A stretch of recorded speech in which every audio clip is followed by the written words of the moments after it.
श्री सरस्वती मैया की जय, श्री कृष्णचंद्र भगवान की जय। देखिए, आज हम चर्चा करेंगे पूर्णिमा व्रत निर्णय, सत्यनारायण व्रत और पूर्णिमा व्रत, इन पर चर्चा करेंगे।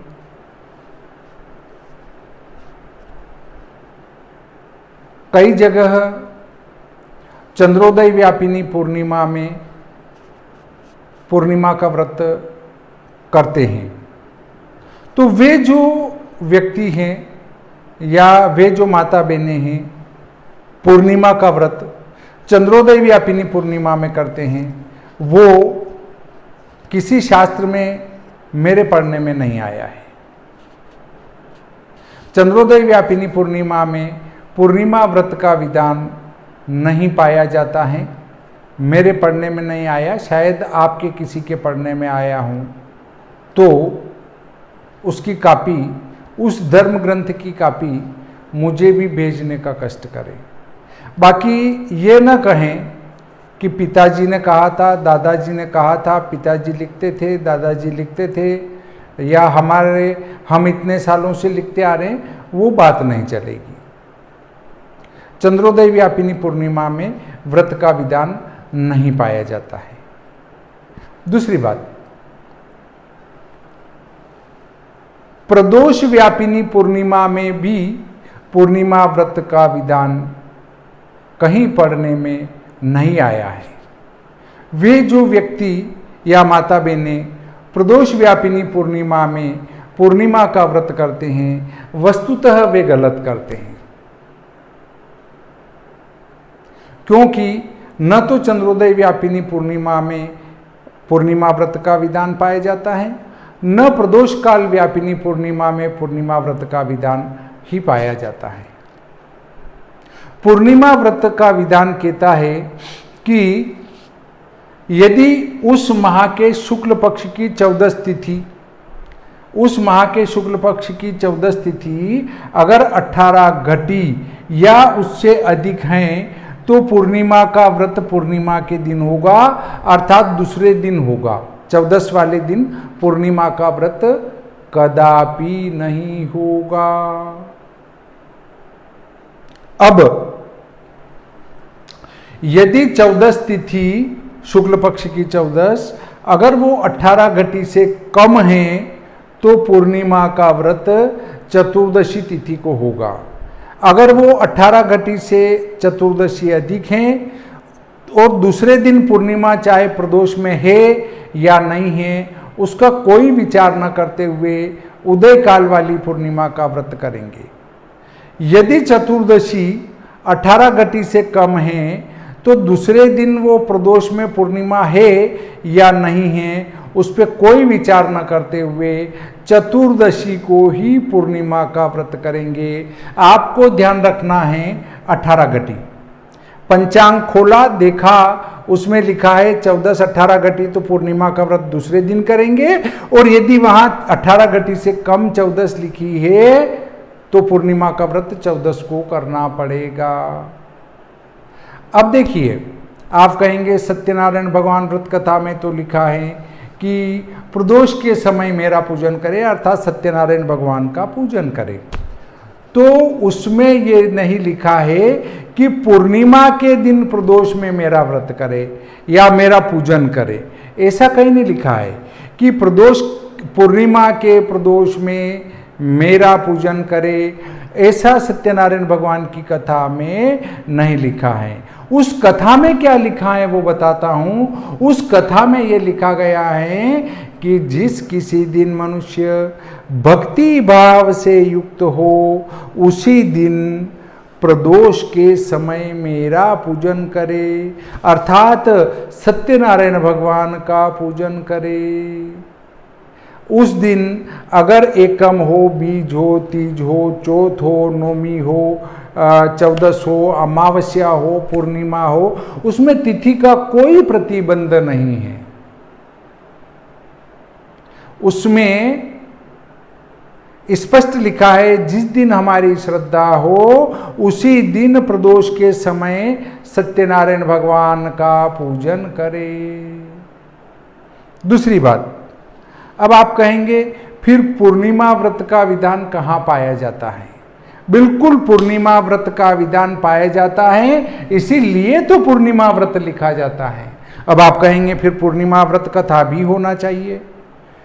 तो ये बात बिल्कुल सत्य है कि जब पूर्णिमा व्रत लिखा गया है तो पूर्णिमा की व्रत कथा भी अवश्य होगी।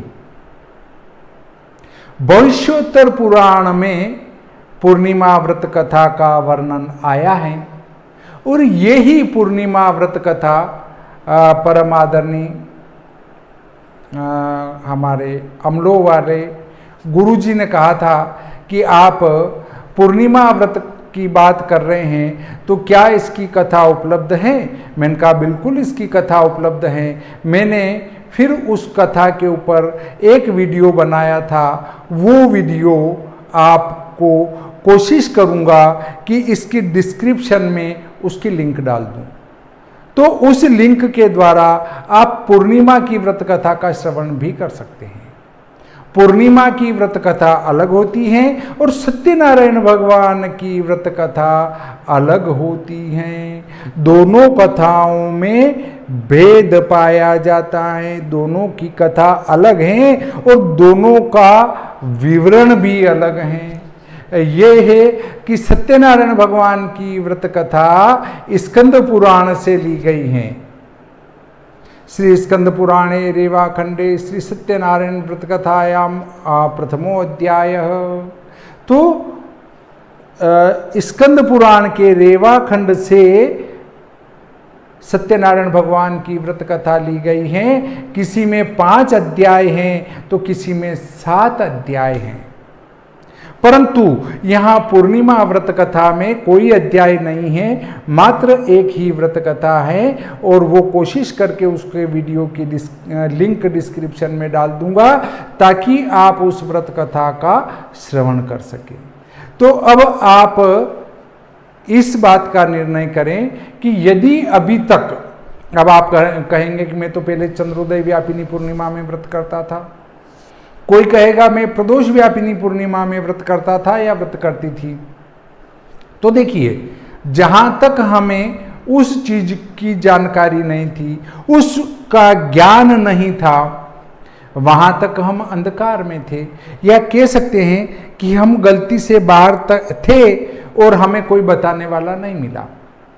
और जब बताने वाला मिला और आपको जानकारी हो गई तो क्यों ना आप वास्तविक पूर्णिमा का व्रत करें।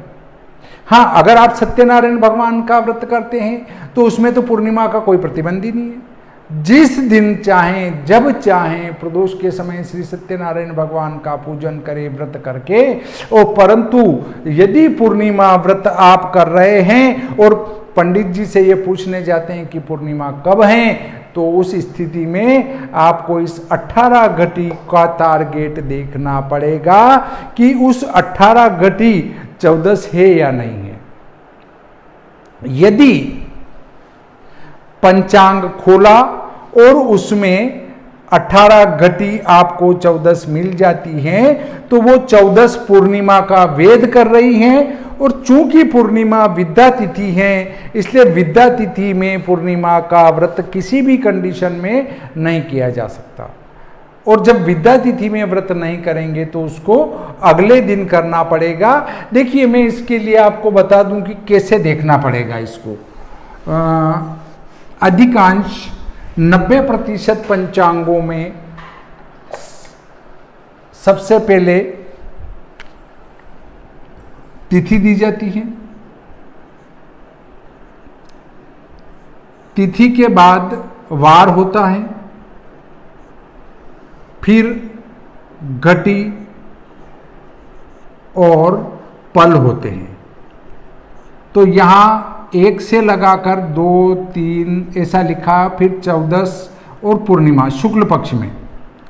अब उसमें वार मान लो गुरुवार है या जो भी वार है, पर यहां अगर 18 घटी लिखा हुआ मिल गया तो ये व्रत गुरुवार को न होते हुए शुक्रवार को पूर्णिमा को होगा। परंतु यहां अगर आपको 17 या और कम लिखा हुआ मिल गया तो पूर्णिमा का व्रत इसी दिन होगा।